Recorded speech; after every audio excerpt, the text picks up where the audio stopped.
I don't submit grades or pass fact tests until I've graded all of them for the class, just out of matter of consistency and making sure I get it all, make sure I don't make mistakes.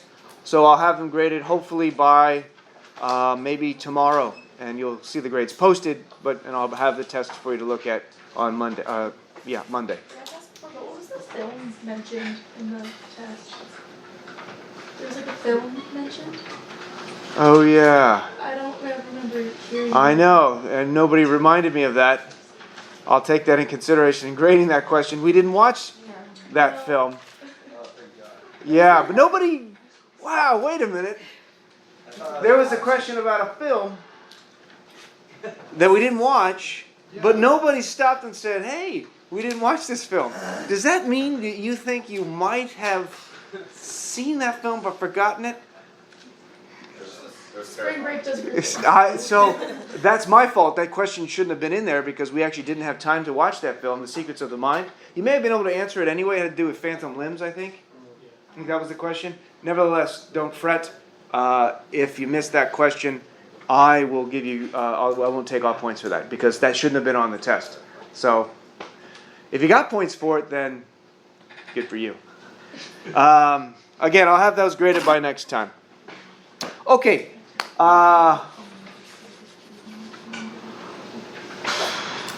What to say about philosophy of religion? It's an extraordinarily broad topic. We have to have a sense, I suppose, of what religion is, although that's itself a separate and difficult question. I'll start instead with a long quotation, which you don't need to get down. Barely fits on the screen. From the philosopher of religion, Peter Kreeft. And I think this sums up fairly nicely the importance, whether or not you believe in God, but the importance of the issue with respect to the existence of God. He says the idea of God is either a fact like sand or a fantasy like Santa. If it is a fantasy, a human invention, it's the greatest invention in all of human history, measured against all other inventions, mental or physical. Put on one side of the scale the control of fire, the domestication of animals, the cultivation of wheat, the wheel, the ship, the baseball, the symphony, orchestra, and anesthetics. It's interesting to me that anesthetics is in there along with the baseball, as if they're equal in power. A million other similarly great, wonderful things. Then put on the other side of the scale a single idea. The idea of a being that is actual, absolute, perfect, eternal, one, and personal. All-knowing, all-loving, all-just, all-merciful, and all-powerful, undying, impervious, imbribable, uncompromising, and unchangeable. A cosmic creator, a designer, redeemer, and provider, cosmic artist, musician, scientist, and sage, the infinite abyss of pure being, who is yet a person, a self, an I.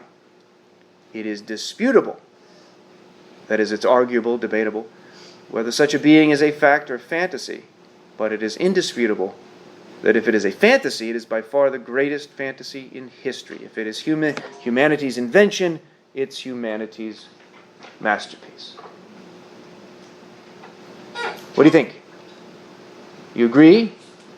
If it's an invention, we invented God, we made it up in the same way that we made up Santa, it's still more impressive than the baseball. Who thinks that? Okay, most people think that. What about orchestras, symphony orchestras? Still better than that. How many have gone under surgery, under the knife? And how many underwent with surgery with anesthesia? How many had surgery without anesthesia? Oh, really? Mm-hmm. Why? It was just on my tooth, and it's such a pain in the ass to keep doing it. So. Your tooth was a pain in the ass? You went to the wrong doctor, I think is the problem there. Dentistry and proctology, those are two separate... Anyway, sorry. How do you get into either one of them? The idea, that's what he's talking about. The idea, even if it's made up, even if it's a fantasy, he thinks it's better than all of those other things. What is he talking about? Is he correct? If so, why? And if not, why not? What do you think?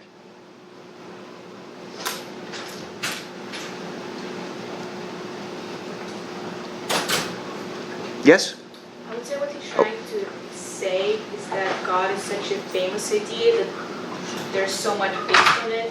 Like all the religions out there, Bible, and even calls against Bible, against God. all the atheists. So I guess that's what he's trying to say. He's trying to say that baseball doesn't, or even the study of anesthetics, like medical studies, are not as broad. Yeah, influential. God. Very good. Whether or not you believe in God, his point is it still plays a huge role in some aspect of your life, whether you know it or not, perhaps. There's another hand. Yeah, I think it's amazing that it's something that no one can prove, yet it like dictates the way most people have acted for time.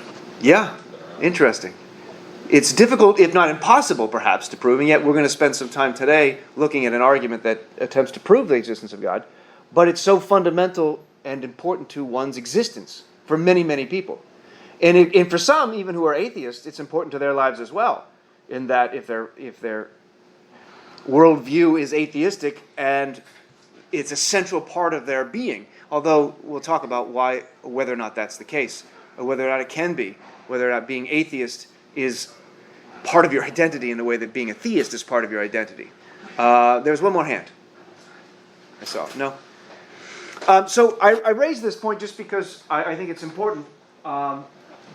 The idea of a philosophy of religion section, that's not going to be enough for all of us. Sorry. Well, it's a lot. It's a lot. Oh, yeah. Today's the... yeah. We need this. Just leave it right there. Yeah.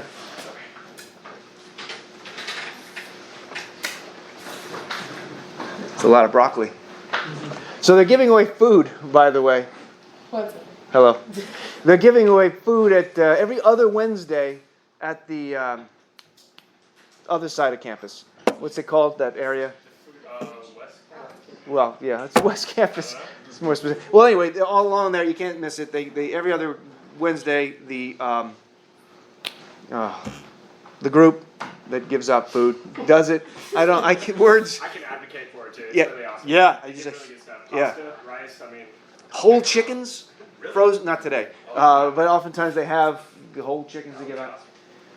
Okay, so let's go on. I'm not going to talk about what religion is, other than to give you a couple definitions and show you the problems with trying to define what this difficult concept is.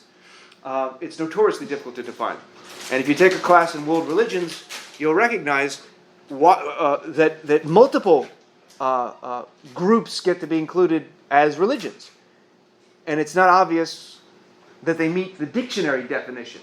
If you've taken a class in Eastern philosophy, you learn about Jainism and certain branches of Buddhism, and it's clear that this American Heritage Dictionary definition does not apply to that. Religion is the expression of man's, and I added a parenthetical remark there, women don't, I believe, in and a reverence for a superhuman power recognized as the creator and governor of the universe. That's not the case if I'm a Buddhist. That's not the case if I'm a Jain, which comes out of Hinduism. They do not believe in a God. Does that mean it's not a religion?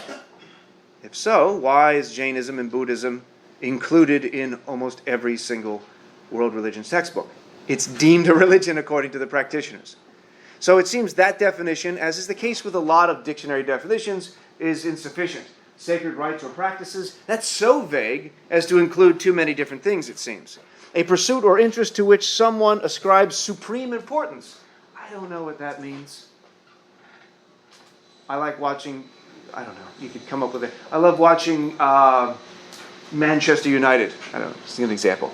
And I imagine somebody counts that as extremely important. I'm religious with my watching of their games, let's say. I watch it religiously. What do you mean by that? Is it a religion? Well, some people it is. If that's a religion, then we've expanded the concept of the term so much that it kind of loses its meaning. There are other definitions. From Paul Tillich. You don't need to get all these down. I'll post these slides for you eventually. Paul Tillich philosophy gives us, I think, a clear understanding, but still not an obvious, necessary, and sufficient conditions for what a religion is. He says it's the state of being grasped, whatever that means, by an ultimate concern, a concern which qualifies all other concerns as preliminary, and which itself contains the answer to the question of the meaning of life. So that's a pretty big one. But couldn't we imagine being engaged in philosophy and trying to figure out ultimate questions, things of ultimate concern, without necessarily having to rely or presume a deity. And Tillich's definition here does not presuppose that. Then you've got Karl Marx, who says something very different. It's the sigh of the oppressed creature, the heart of the heartless world, and the soul of the soulless conditions. It's the opium of the people. It's a kind of crux. It's something there to help people get through life, which, as the Buddha tells us in his first noble truth, is nothing but suffering.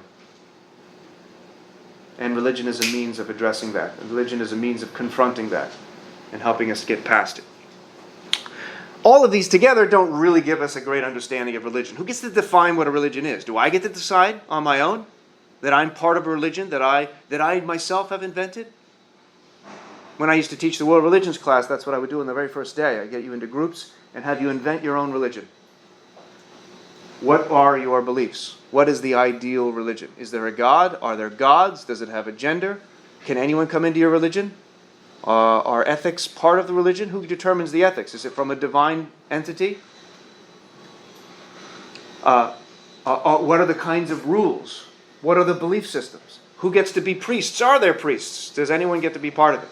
And it's very interesting, the ideas that come out. And you start to see that what determines a religion is oftentimes simply dependent upon what the adherents claim.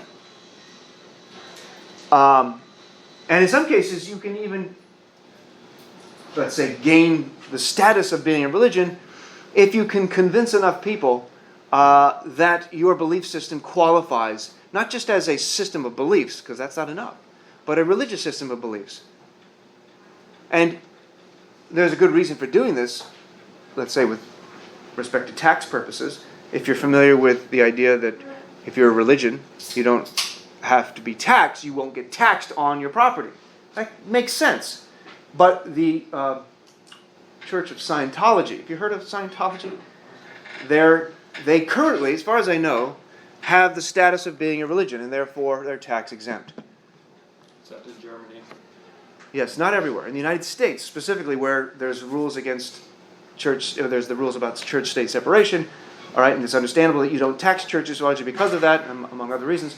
But the Church of Scientology successfully lobbied the IRS. Some argue they successfully bullied the IRS with lawsuits and so forth to give them tax-exempt status. Is that enough for us to say, it's a religion?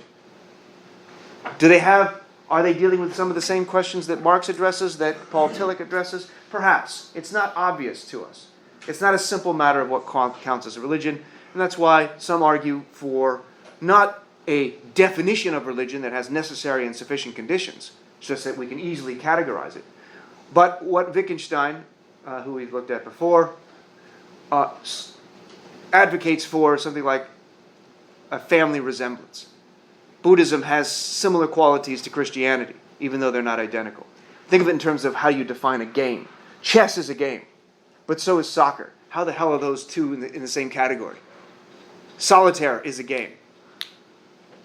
I don't know. What are other games that are very different from each other, and yet they're still counted as games? It's not obvious what necessary and sufficient conditions are. It could be that it makes the most sense to say there's a family resemblance among games as there's a family resemblance among what we call religions.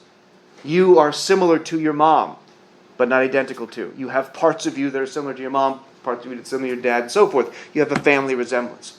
We don't have strict categorical justification for what counts as a religion. And that's important.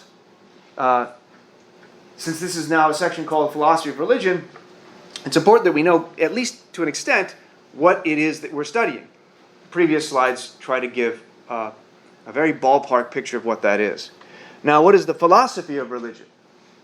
It incorporates, I think, just about every single discipline in philosophy. We'll see with Anselm, he's going to attempt arguments for the existence of God. And logic is the science of argumentation. So logic plays a role insofar as we're looking for arguments to justify a particular belief. Epistemology, study of knowledge, of course, is going to be relevant to philosophy of religion. What is it we know and how do we know it? That's connected to logic. Metaphysics, clearly, we're still within metaphysics. When we look at what exists, and with Anselm and his what we now call the ontological argument, It's dealing with being, with existence. What kind of things are there in the world? What is the ultimate nature of reality? Is reality just the physical world, or is there something beyond it? Are there spirits? Are there minds? Are there souls? Is there a God? What kind of being is that? That's a fundamentally metaphysical question. Ethical question ties very nicely with this. Where do we get our claims to right and wrong? Are they from other people? Is it mere humans that determines right from wrong? Bless you. Or shall God bless you, if I may, since we're dealing with God. What, is it only in English that we say God bless you, and everywhere else it's health, salud, gesundheit means to your health? Just curious. Anyone else? Any languages? When you sneeze, what do you say? Yeah. Yeah, it's when we don't mention God, we just have another word for it. In what is it? Sneeze. What's the word? Or what's the translation? It's like no translation, it's just the word just for that. Or health? Sort of, it's like get better or something. Oh. Yeah, that's health. Whereas God bless you sounds, there's more to it. It's like you sneeze, may the Lord have mercy on your soul. Is what you're kind of what it sounds like. Seems a bit overkill for a sneeze. Anyway, any other examples from other languages? I'm just curious. French has it. It's like adieu. Adieu, like bye-bye? Isn't No. adieu bye-bye? No. No, not au revoir, but Oh, au revoir. adieu is like to God. Like, Oh, It's kind of adieu, like- yeah. adieu. Well, that's Oh. similar to... It's like, oh God, like no. that is similar, yeah. You sneeze and you're like, my God. Your soul just came out at 100 miles per hour in the form of snot. Yeah. Yeah, wasn't the reason people said God bless you is because they thought that your soul left you when you were sneezing? Like your heart stops for like a second. I don't think they knew that. Yeah, perhaps during the plague, the thought was, oh, you've got the plague, you're done. God rest you. So, and then we just sort of kept that. You think after the plague we would have changed that? Because, I don't know. By the way, don't try and stop a sneeze. That happened apparently, and the guy blew his trachea out. You can't stop sneezes. Let them out. I don't know why he tried to stop it. It's a bad idea. What's Have that? you seen Get Him to the Greek? No. Oh, I can't even go there right now. It's pretty funny. You just went there. Now we need to know. Does somebody blow their trachea out? Sneezing and holding in a sneeze. Uh-huh. It's like, and like, it's... All right, I get an idea. I have an idea. Oh my gosh, I can't. You'll just look it up. I'm not going to do that, but I think I already know where. See the movie, it's a hilarious movie. Who's in it? It's Jonah Hill and like Oh, yeah. Elvis Snow or whatever. Yeah, I know. Okay, I know what you're talking about. It's fun. Okay. I need to watch Ha. Sorry. No worries. So why did I stop there and get? Oh, because somebody sneezed and interrupted me, and I had to bless them. Ethics. Where does right and wrong come from? Does it come from a deity, a God that's omnipotent and omniscient, all-knowing? Or does it just come from people saying, don't do that? Why? Well, you shouldn't. Who are you to say that? Well, that's a good question. We've got laws. People make laws. You can't drive without a seatbelt. You got to wear a helmet unless you're in Illinois on a motorcycle. You know in Illinois they don't have to wear helmets riding a motorcycle? In Florida doesn't care about people. So there's no rules there. I'm kidding. If you're from Florida, I apologize. They don't care about you. So where do we get it? It seems if we don't have a God, there's no deity to ground our morality, then we have no morality. We'll come back to that in a bit. Philosophy of language, that's part of philosophy of religion too. What do the words mean? We'll see this with Anselm today. What does the concept, what does the term God refer to? What does it mean? What is the sense and reference of that term? He'll get into, from a medieval perspective, the philosophy of language with respect to specific concepts as it relates to belief. Political philosophy has a lot to do with religion. In certain cultures, religion and politics are intimately combined. You cannot separate them. You learn this in world religions class or comparative world religions. In Islam, you cannot separate political from the religious. In certain Hindu and Judea, in certain Christian sects as well, the two are intimately connected. Ethics, politics, and religion cannot be separated. And they argue it should not be separated. Philosophy of mind is connected here. What is a belief? What is that mental state that we call a belief? What is involved with it? And connected to philosophy of mind is something called phenomenology, which is a fancy word for the study of first-person experience. These two go hand in hand, I think. People often refer to religious experience. Rauhat talks about this too. What evidence do we have for God? Well, a lot of people claim to have had a first-person experience with the divine, and we might call that a mystical or religious experience.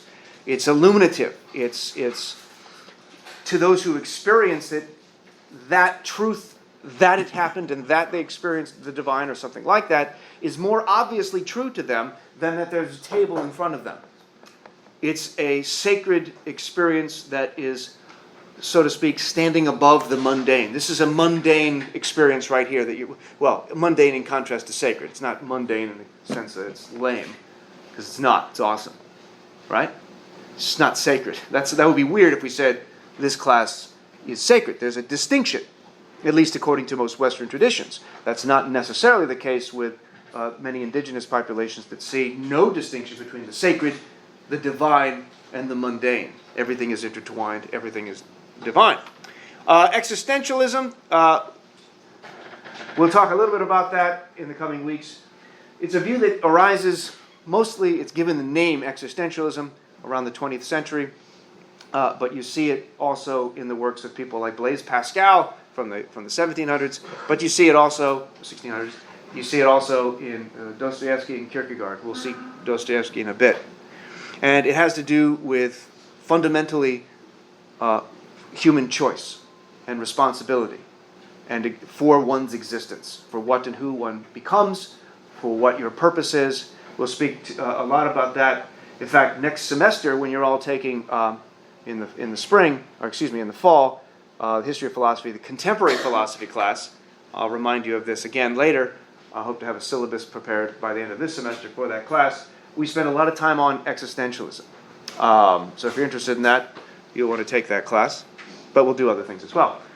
And so the existentialists, like Jean-Paul Sartre, are going to argue that since there is no God, according to him, we're responsible for determining what is meaningful and purposeful in our lives. Other existentialists, like Kierkegaard and Dostoevsky, go a different route and argue from a sort of experiential, non-logical perspective for their particular belief systems. Which takes us to this next question. What kinds of beliefs are there? And I can't get into all of them, obviously. What kinds of theisms there are, or isms there are. So I'm just going to go through some of the central ones. And I'll start with the obvious.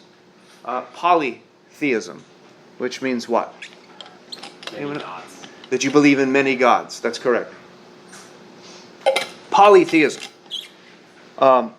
You see this within Hinduism. You see it within a lot of indigenous populations that have multiple deities.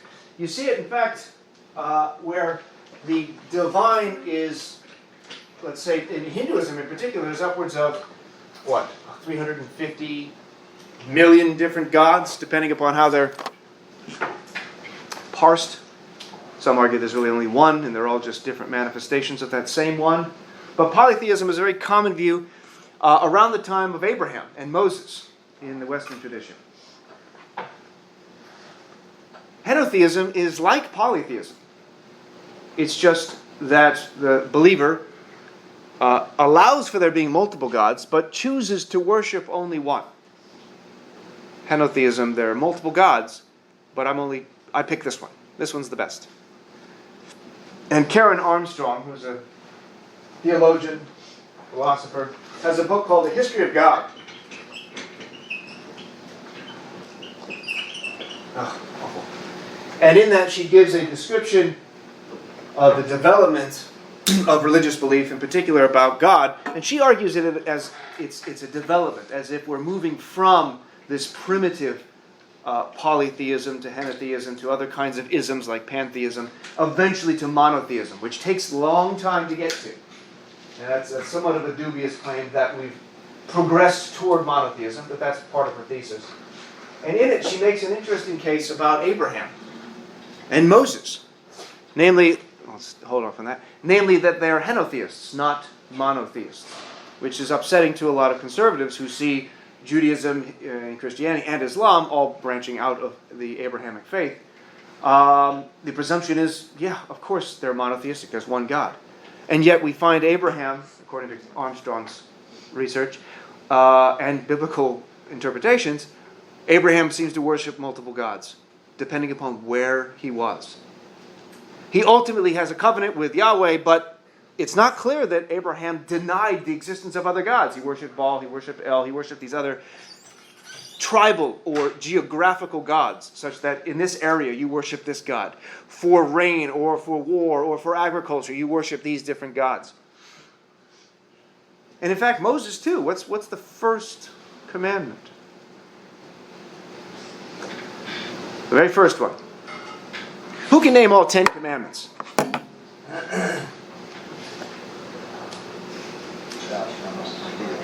Don't steal. Okay, it's one of them. That's like the 6th one. Why go over there? Don't sup with neighbors. Don't covet them. Don't covet your neighbor's ass. Don't kill people. That's one. So don't bear false witness. Don't lie. Adultery. Don't do it. Don't what? Don't sloth? Are you sure that's not? Don't be the sloth. I don't think it's sloth. Just don't be like a lazy. Don't be lazy. I don't think that's one of the 10 commandments.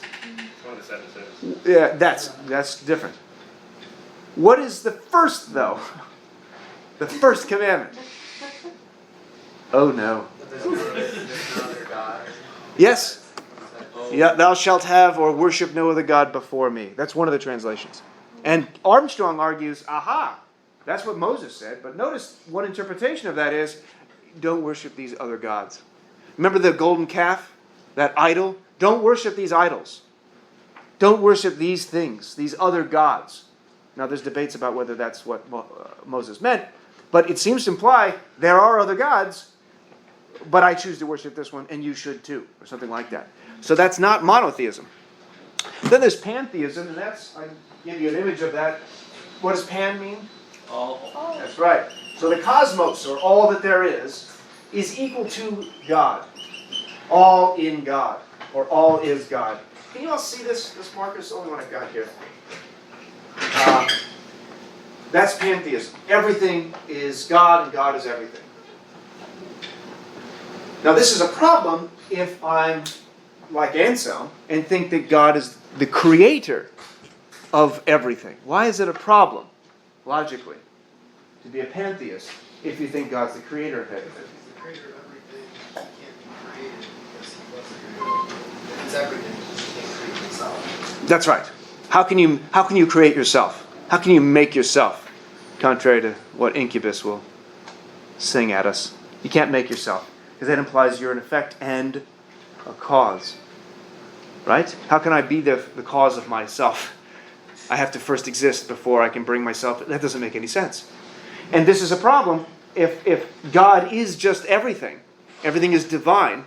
And you can see this with indigenous populations that rely upon the land and intimately connected to the land, see it as divine. Well, the universe must have always been, or something like that. Yeah. So, like, in the case with cosmos being God, what if first, like you said, you cannot create yourself because you cannot be effect and a cause at the same time.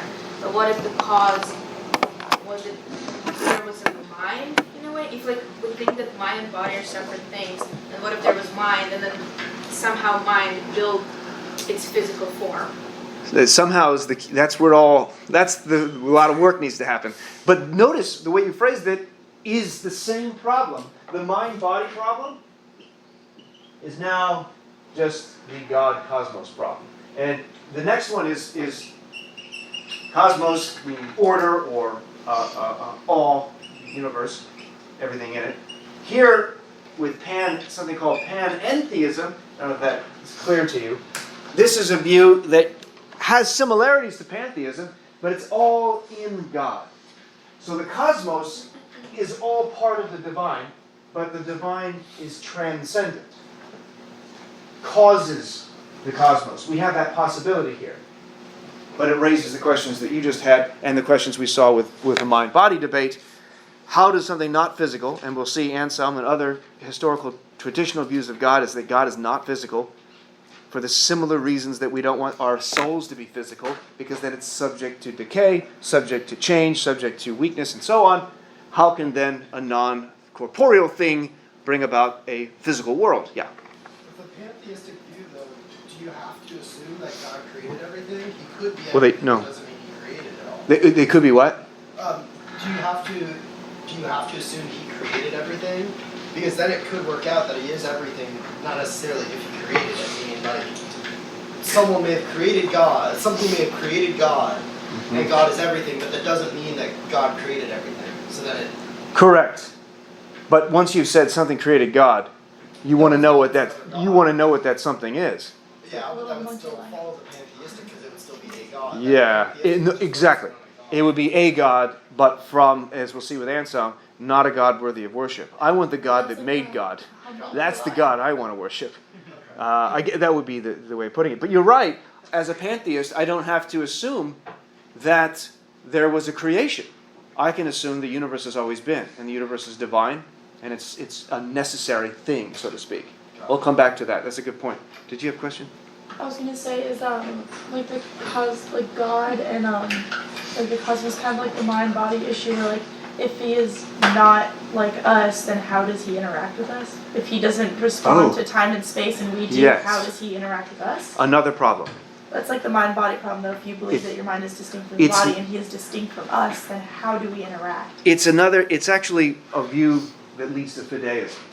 I'll skip deism for a second and come right back to it since you had a question. Fideism is the view that one believes in God through faith alone. Faith alone, not reason, not argument. As the Roman Tertullian, I think it was the 1st century AD, puts it, we believe because it is absurd. Or more recently, Søren Kierkegaard, a Danish existentialist Christian philosopher, argues for a brand of fideism, telling us that logic, that reason, that this tool of categorizing and arguing through logical principles and so forth fails to get to God, in fact, only pushes us further away. Because it's our reason that tells us God is infinite and gives us all of these necessary categories or features that God has or belongs to. And they're all very different than us. So vastly different, in fact. Well, how different are they? If we're finite mortal beings, and God is by definition, according to the logic and argument from Christian theologians, as we'll see more of in a moment, infinite, what's the distance between a finite being and an infinite one? Yeah, like this. Just kidding. I can't do it. It's way out here. Infinite. There's an infinite chasm, and fideists like Kierkegaard tell us that's what our reason is showing us. And so therefore reason can't get us to God. Reason in fact pushes us further away from God. He has some very interesting things to say about that, which we will talk about next semester with contemporary philosophy. Why do you laugh? Advertising. That's right. It's good advertising. Good advertisements, as the Brits would put it. You know they say it that way, advertisement? Studied. It's not relevant. All right, so that's fideism. Then there's deism. Does anyone know what a deist is? Deism, you heard that word before? It's a belief in God, but not the God of the traditional scriptures, so to speak. So Thomas Jefferson was a deist, although people debate this. He even wrote his own Bible. It's called the Jefferson Bible. I think you can find it online. And it's basically the Christian Gospels, but without all the miracles. So Jesus is a moral philosopher, thinker, prophet, whatever, but we've removed divine intervention. A deist is somebody who believes the universe was created by some God, but then God let it go and does not intervene for or against. And so petitionary prayers where you say, God, please help me do well in this exam.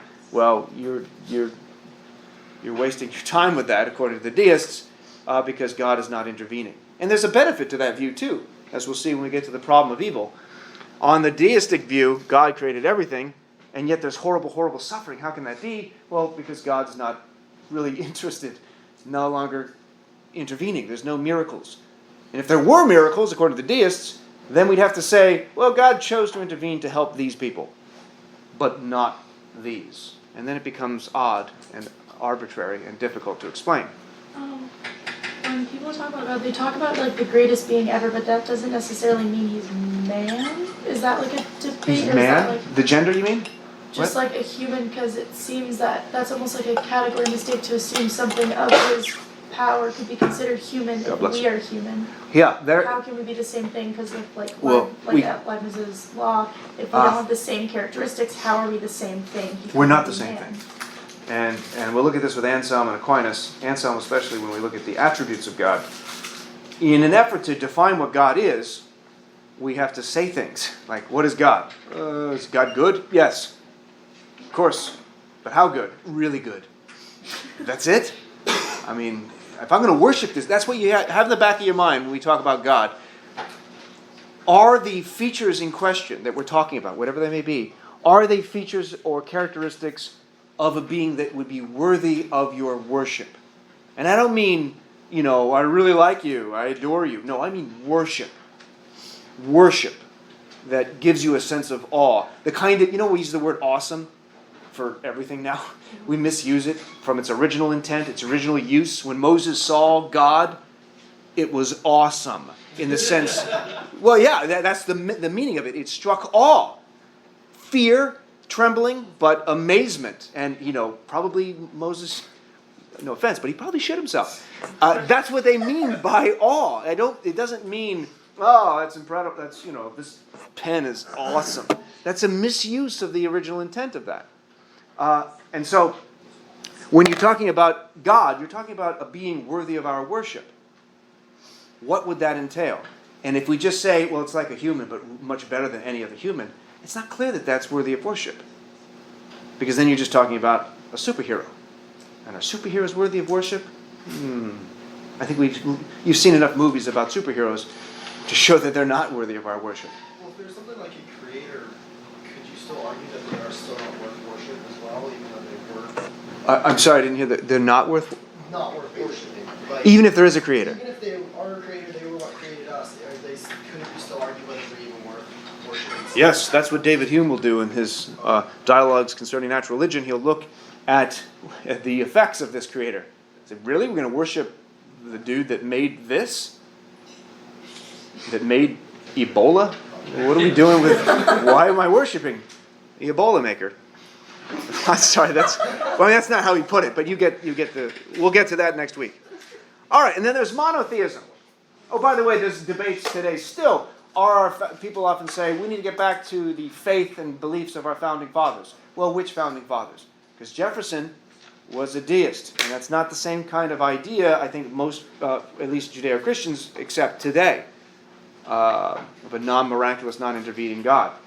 Jefferson, Thomas Paine, probably Washington, Benjamin Franklin, all had leanings toward deism. And then we all know what monotheism is. One God. Belief in one God and only one God. And then atheism is no God. Right. Atheism. No God. Richard Dawkins, who's a famous atheist and very outspoken, he has a book called The God Delusion, which tells you a little bit about what he thinks.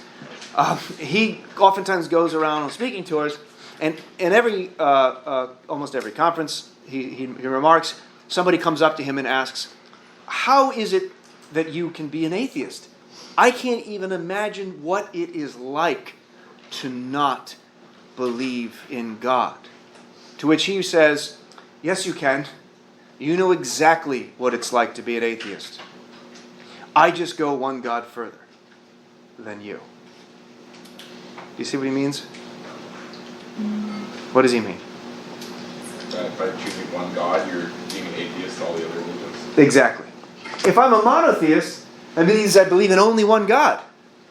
That means I don't believe I am an atheist with respect to all of the millions of gods of the Hindu pantheon, the Greek pantheon, the Roman pantheon, the Nordic pantheon, all the other gods. I'm an atheist with respect to that. And what does it feel like to not believe in Zeus? That feeling is exactly how the atheist feels with your God, I guess is what he's trying to say. And so you do know exactly what it feels like to be an atheist. But you don't want to be called an atheist because that's a bad word. And it's always been a bad word. When the Greeks accused the Christians of being atheists, it was a bad word. It was an epithet. The Jews called the Christians atheists. The Christians called the Jews atheists. And still today, you cannot run for office public office in the United States as an open atheist. You can, you just won't win. There are no open atheists. There may be one, but I think, actually Northern California, I've forgotten his name, but I think when he ran, he only came out afterwards, so to speak. You could be almost anything else. Why is that, do you think?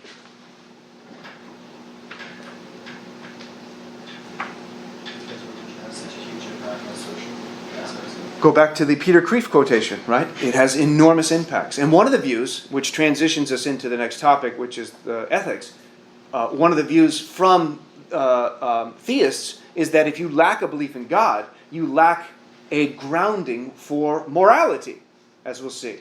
That argument, to see how that argument pans out. That view is still prevalent today. And we'll look at whether or not that's an acceptable argument later on. For those who don't like to be called atheists because they don't want to be defined by a lack of belief, years ago there was a group that came out, they called themselves the Brights. In contrast to, I guess, what's the opposite of the Brights? The Dulls, it didn't go over well. They didn't like being called atheists because that has a negative connotation. So they decided, we're going to call ourselves something nicer, like the Brights, but that term obviously has problems. Thomas Huxley in the 1870s or 80s realized that there wasn't a name or category for what he felt or believed. He wasn't a theist, he didn't believe gods existed, but he wasn't an atheist who, for instance, knew that gods don't exist. He was an agnostic, which means what? What's that? You don't know. And there's degrees to this, I should say.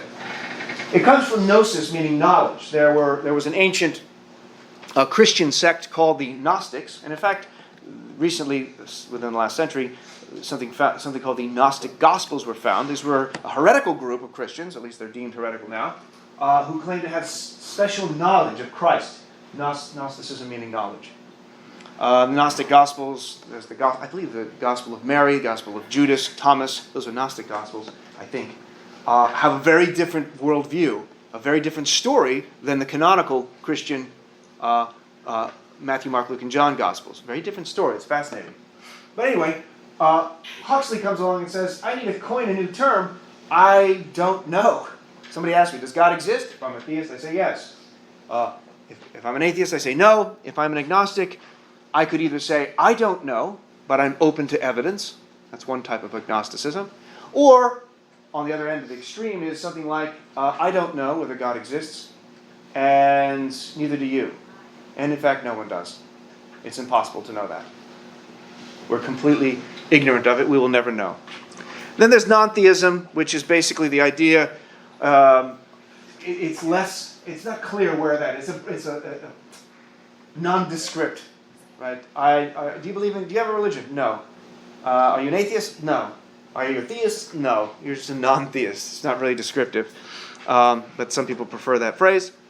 And then there's theism, which I made up. So let's move on. All right, so there's other isms, but I don't have time to get into all of them. I need to get to Anselm, who looks like that. He really wore that hat. A brilliant philosopher and theologian writing in the medieval period, or the Dark Ages. He didn't call it that, by the way. Nobody did. At the time, they didn't say. And people from the 5th century up to roughly the 14th century, they didn't say, "Oh, this sucks living in the Dark Ages. It's terrible." Why do they call it the Dark Ages, by the way? What's that? It sucked. Can you be more specific? Why were they called the Dark Ages? No advancements, right? What's that? They weren't advancing anything? There wasn't many advancements. Some would say that's correct. Others would say they were called the Dark Ages because there were so many nights.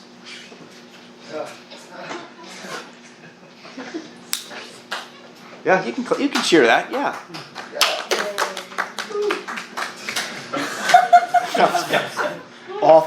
Awful cheering for a very good joke. I'll leave that up for you to write down so you can tell your friends. So a guy named Giorgio Vasari, who was a historian, art critic, and a bunch of other things, coined the term medieval period. Medieval meaning middle. In between two different periods. The classical Greek and Roman period of flourishing, where art, architecture, philosophy, writing, and so forth flourished.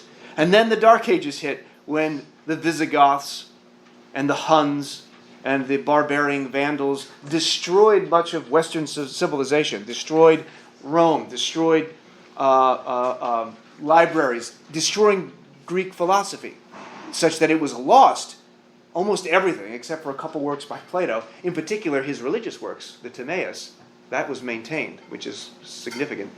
But in the Western tradition, in the Judeo-Christian tradition, history, all of that was lost for about 800 years. And it wasn't until around at least the 10th century, but a little bit later probably, that Muslim scholars who had access to Plato, Socrates, and Aristotle started to translate.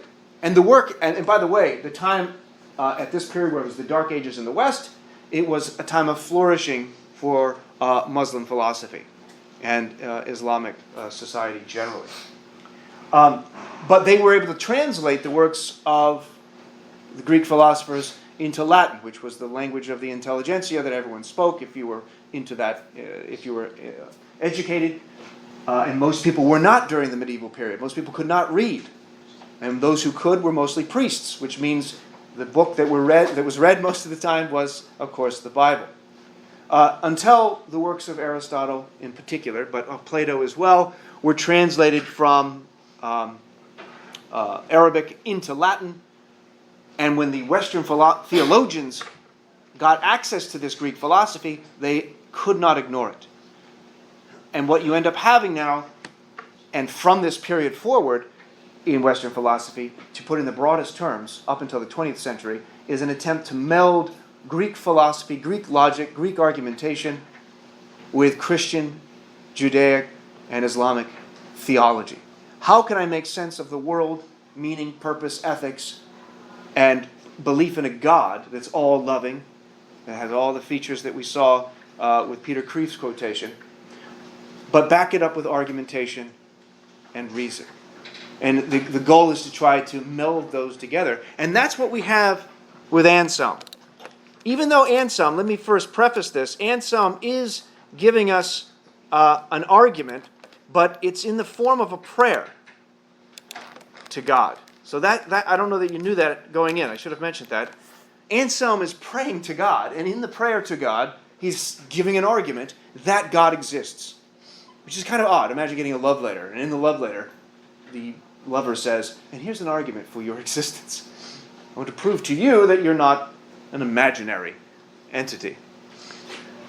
So it's a prayer to God, and there's an argument. And here's one of my favorite paragraphs in all of the history of philosophy. So much so that in my previous school, I was an advisor to the philosophy club, and I titled the club after this paragraph. We were called That Club Than Which None Greater Can Be Conceived. And that's how much I am indebted to this paragraph. It's really fantastic. You might have to be God to get it, but he's talking to God, so that's all right. So I'm going to read it to you, and you follow along.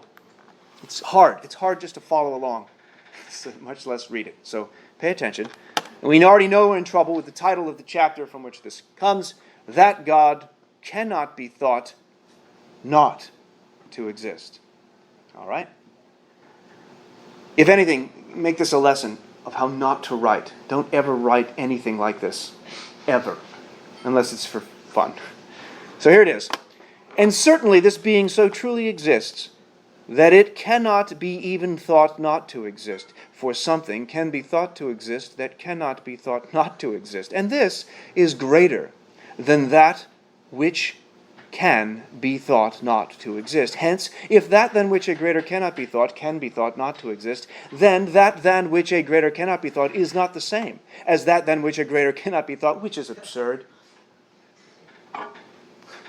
Something than which a greater cannot be thought exists so truly then that it cannot even be thought not to exist. And you, Lord our God, are this being. You exist so truly, Lord God, that you cannot even be thought not to exist. On it goes. Try to figure it out. I don't really understand what we're saying. Let me repeat. And certainly this being so... I'm kidding. It took out a lot of energy. So do you have questions on Anselm? There's an argument in there. That's an argument for the existence of God. I'll give you the conclusion. God necessarily exists. That's the conclusion.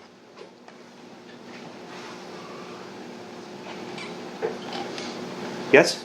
Is he saying that God has to exist because otherwise it's impossible to like not have thought him up? No. But that seems like it might be an avenue here.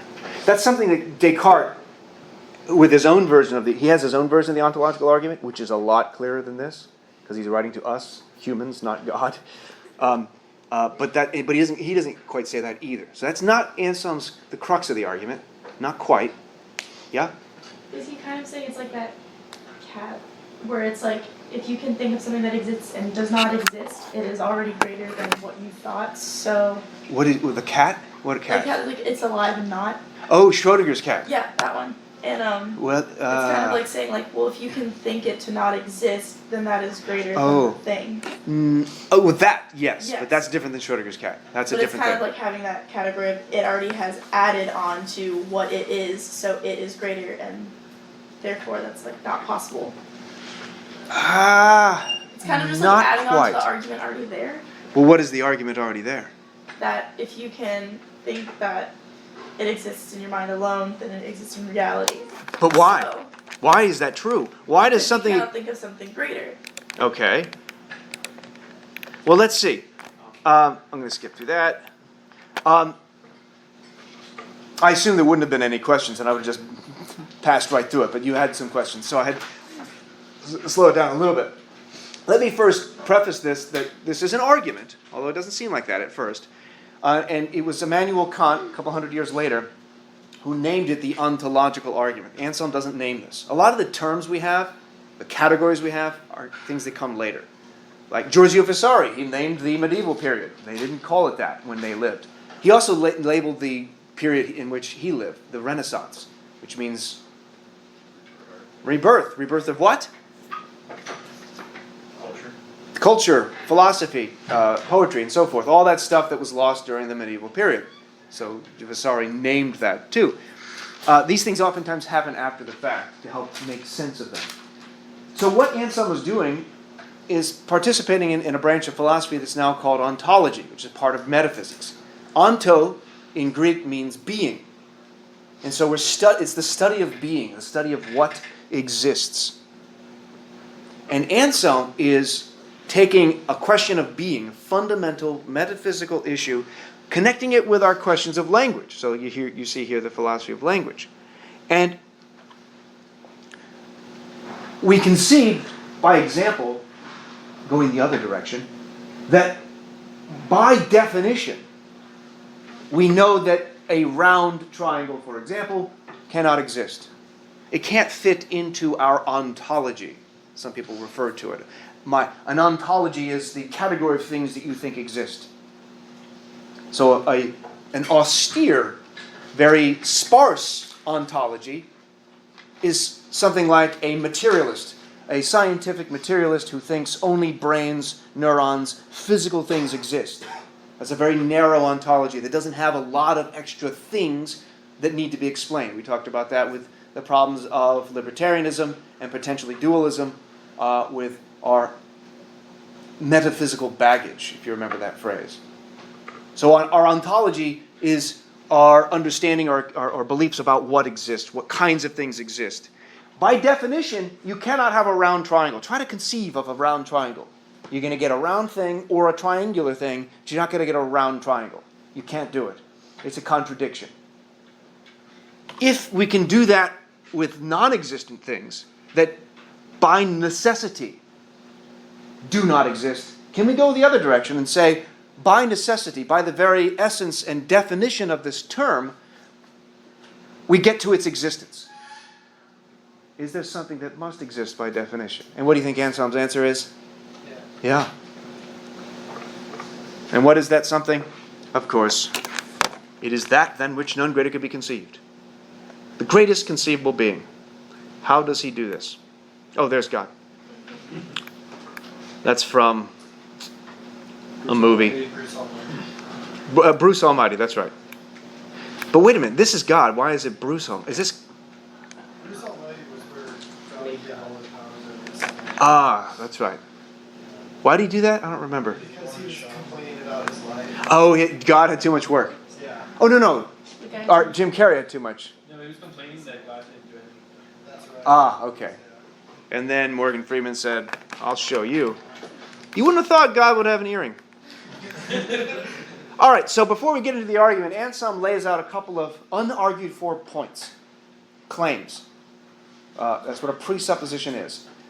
I'll later embed them into an argument to make it clearer for us, because he doesn't put this into standard logical form. It's a prayer to God.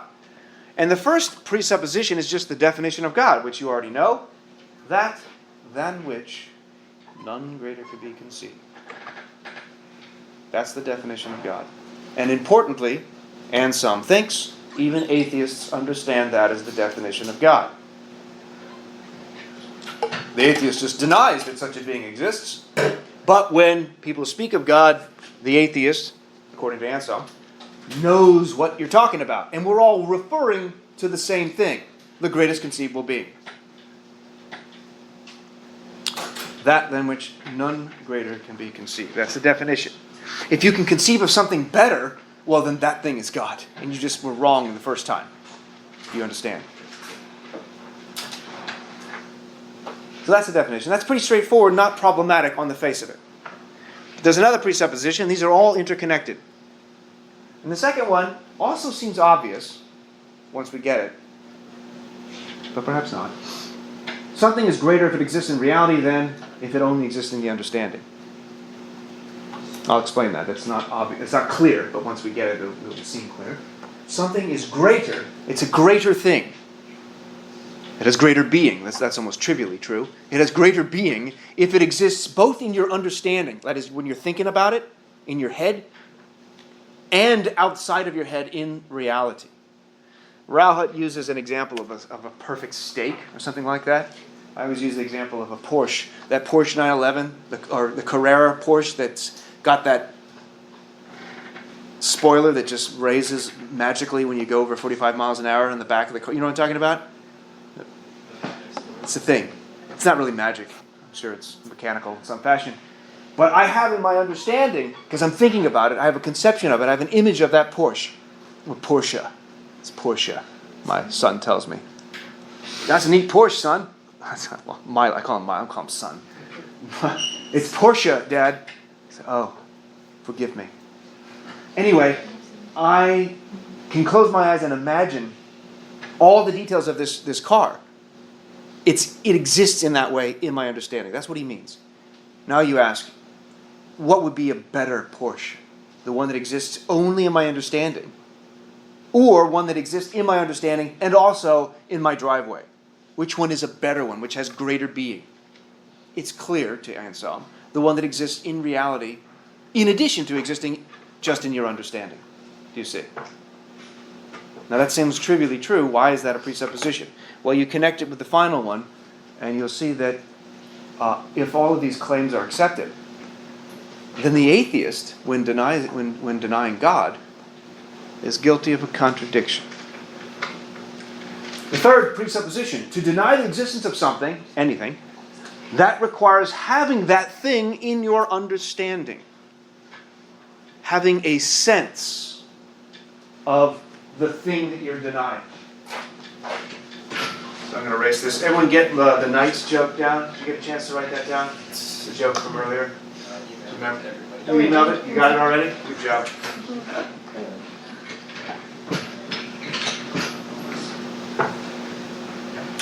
So if I were to say, unicorns do not exist, that sentence makes sense. You can close your eyes and get a sense in your head of what a unicorn is. Right? Close your eyes, what do you get? You don't have to close your eyes, but think of a unicorn. What comes to mind? You all have a sense of what it is. A white horse with a single horn, rainbows shooting out its ass, whatever. That doesn't exist, but you have a conception of it because unicorns have a sense. It is a connotation. When you hear the word unicorn, something exists in your understanding. That's all Anselm means by that. You comprehend the meaning of that term. And you can meaningfully deny its existence. You say it has a particular sense, but as you recall, why is this so squeaky? It's terrible. There is no reference or it's an empty set, or it's a null set. The word unicorn doesn't refer to any existing thing, although it does have a sense. It has meaning. If meaning were only determined by reference, well then the sentence, unicorns don't exist, would be meaningless because there'd be nothing that the word unicorn could point to, could reference. Now, if I were to say, I always forget, I think, let's say squiblo. I mean, is there ever a worse squeak than that? Squiblo views don't exist. Squiblo views don't exist. What do you say to that? You agree? You all agree that squiblo views don't exist? Maybe it's squiblogs. I don't know. That's how you spell it, though. Isn't that the sound that your pen is making? I don't know. Could be. But then it would exist, because that sound happened. Yes? If I don't have an understanding of what that is, how am I supposed to deny its existence? I can't do so. It's a meaningless thing to say. Scribblegues don't exist. What's a scribblegue? No idea. Well, how do you know it doesn't exist? I don't know. You're not saying anything. It's literally nonsense. Because nothing comes to mind. There's no connotation to it. I cannot meaningfully deny the existence of something unless it exists in my understanding. Exactly right. Scribblegues don't exist in my understanding unless I stipulate that a scribblegue is the sound that this horrible marker makes.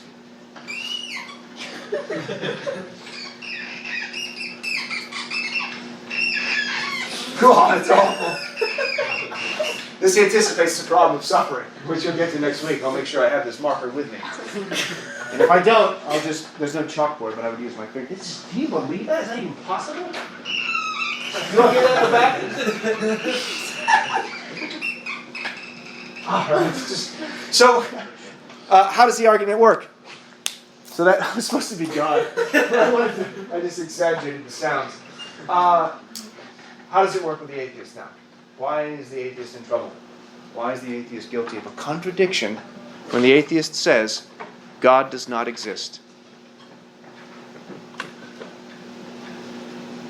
What he's doing, one second, he's going to use what's known as a reductio ad absurdum, or one interpretation of Anselm's argument is a reductio ad absurdum. I have no idea what time it is. I've been looking at that clock this whole time.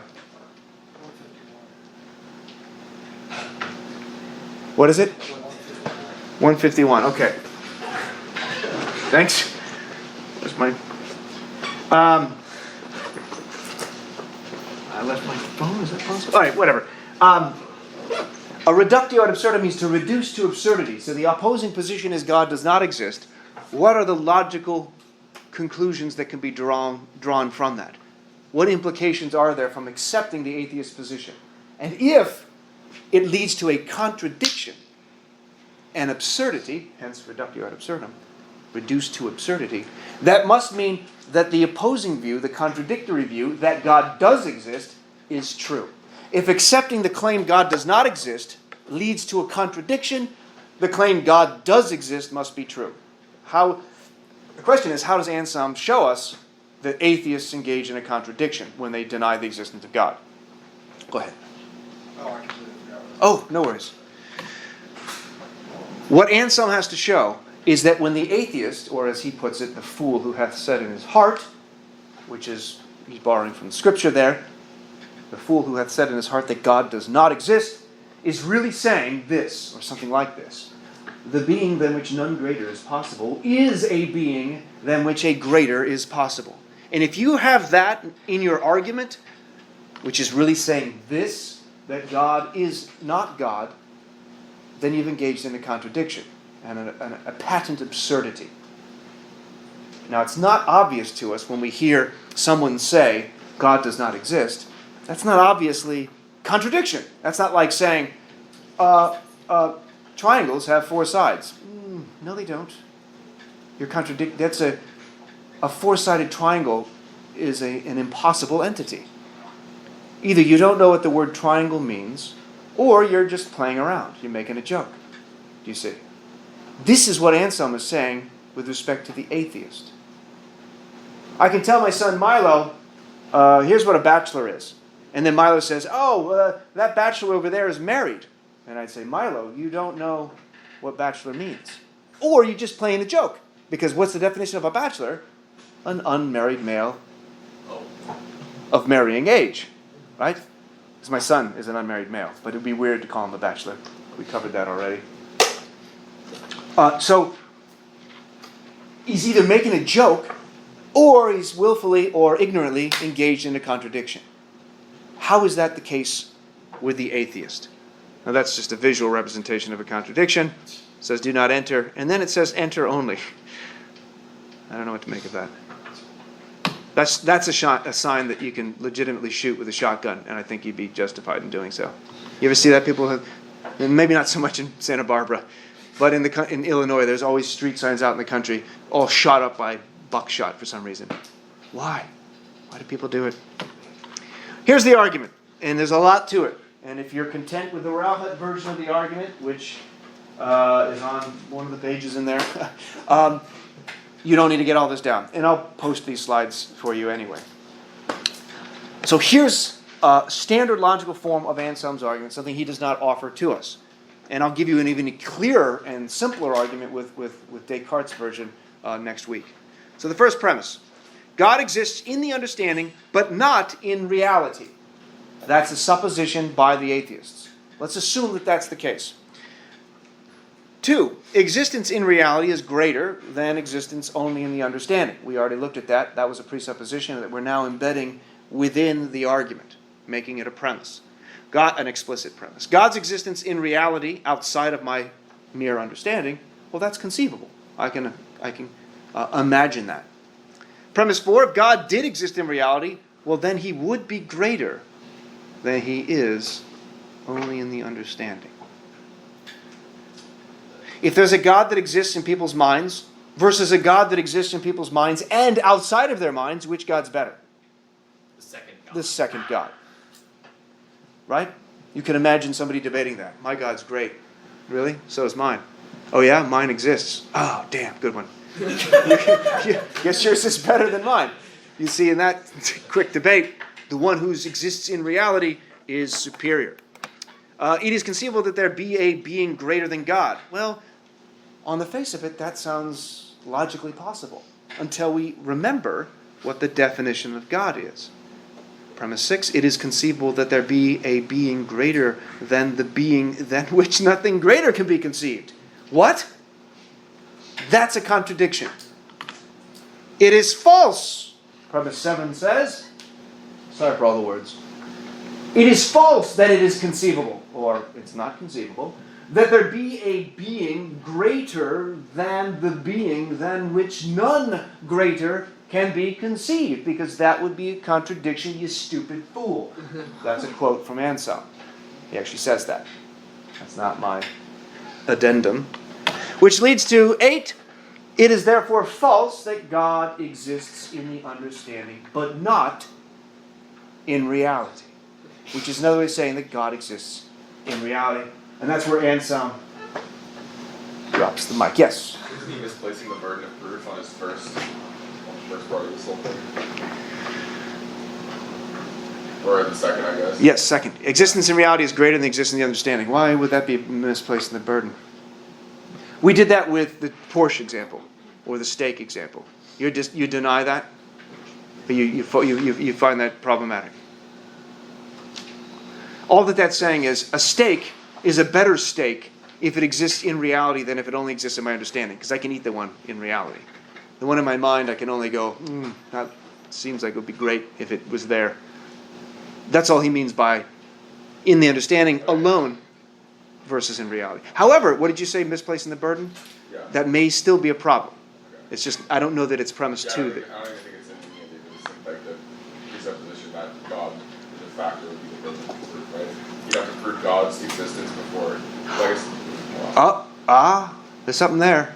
I'm not saying atheist, like that it exists in the understanding that it's an atheist. Maybe it doesn't even exist in their understanding. Oh, there, I see. So there's 2 different threads there. But he's presupposing that this is the definition of God, in the same way that we all have an understanding of what a unicorn is. Some people don't believe in unicorns, and some people do, believe it or not, some people do.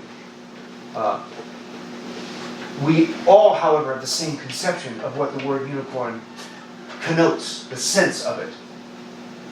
In the same way, Anselm wants to say, we all have the same understanding of what the word God means, the greatest conceivable being. Even the atheist is going to say, yeah, I understand that's what you mean by God. God is defined as the greatest. God's not good. This goes back to the categories. God isn't really, really awesome. Well, he is, but that's not enough. That's to merely lower God to human categories or anthropomorphize God. God is the greatest conceivable being.